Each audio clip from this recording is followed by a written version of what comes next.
हरिओम। आज 18 तारीख है सितंबर 2024। भगवान अभी जो बता रहे श्लोक में दूसरा अध्याय के 28 नंबर श्लोक कहता अर्जुन थोड़ा सोचो। क्या ये जो प्राणी है ये तुम्हें दिखाई दे रहा है? हाँ। कहाँ से आया, क्या है, ये समझना चाहिए। तो तुम दुख नहीं होगा। अभी क्यों दुख हो रहा है? तुम जानते ही नहीं ना। जैसे कोई भोजन करता है, क्या मम्मी ये कौन सी चीज बना दिया है?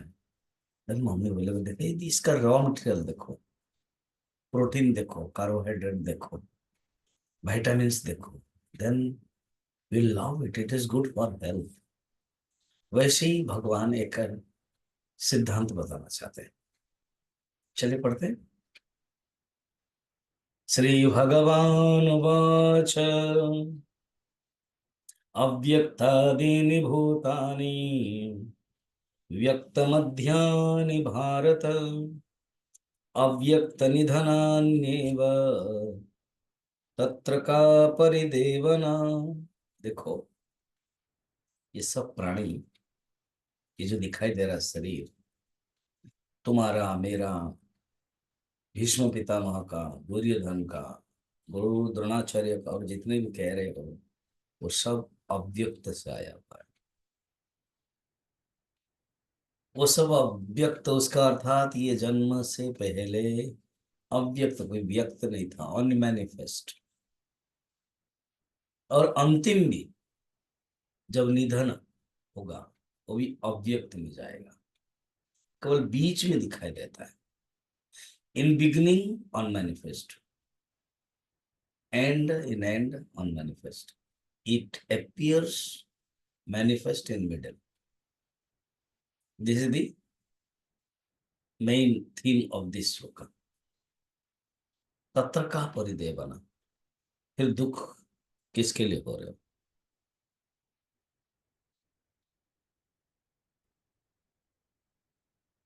इसी को ही महाभारत में विदुर अपने प्रवचन में धृतराष्ट्र को कहा था, अदर्शनात् आपतितः पुनः च अदर्शनम गतः न असौ तव न तस्य त्वं वृथा का परिदेवना। महाभारत है ना? गीता भी महाभारत के अंतर्गत देख लेना। इस संसार की जो उत्पत्ति है वो अदर्शन से हुई है। अदर्शनात् आपतित, आपतित आ गई है, पुनः अदर्शनम च गतः, फिर अदर्शन में ही जाएगा। ये संसार ना तुम्हारा है, ना तुम भी इसके हो। न असौ तव, क्या सुंदर श्लोक है। ये असोवन दिस नॉट योर्स, तस्य त्वम,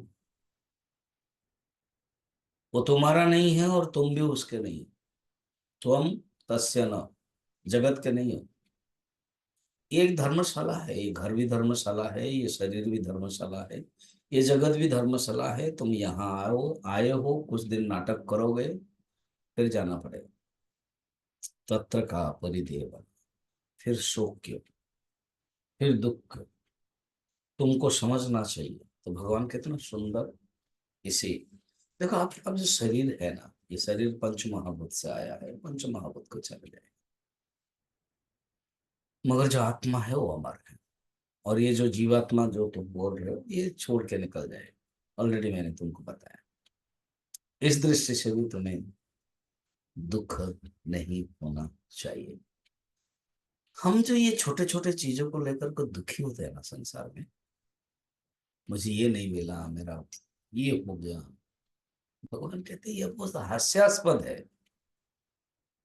कहाँ अव्यक्त की बातें, कहाँ आत्म तत्व की बातें, और कहाँ इसमें तुम पड़े। छोड़ो इसको और तुम युद्ध करो, उस आत्म तत्व को जानो। हमारे लिए भी यही है। क्या हम छोटे छोटे चीजों से प्रभावित हो जाते हैं? अगर प्रभावित हो रहे हैं तो फिर दुख का तो होगा ही। इसलिए हमें बिल्कुल प्रभावित नहीं होना है। इस गीता के ज्ञान से स्ट्रांग रहना, ये भगवान कहते हैं। फिर बताएंगे भगवान कुछ अलग। आज इतना ही, इंतजार कीजिए कल तक। ये एक स्टाइल है ना, न्यूज का। हरिओम।